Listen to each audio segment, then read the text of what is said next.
দেখো ভাই দেখো, কত বড় শত্রুতা থাকলে এরকম করে মানুষ। এই যে বাচ্চাদের জন্য পানির পট এখানে রাখা, আর সেই পানির পট কল খুলে রেখে দিয়ে চলে গেছে। আর সেই পানি পড়ে কি অবস্থা, এখন ওই বাচ্চারা পড়ে যাবে। এখন এই বসে বসে সাফ করো, জান থাকে বাচ্চারা ধরবো না এই বসে বসে পানি উঠাবো। আর নাহলে 1 ড্রাম পানি মনে হয় পড়েছে সারা ঘরে।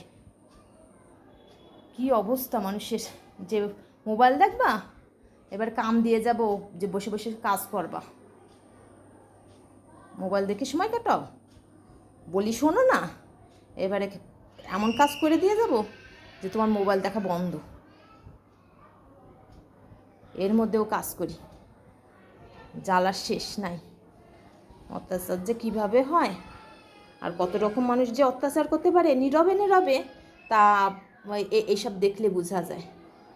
নীরব খুব ভালো মানুষ।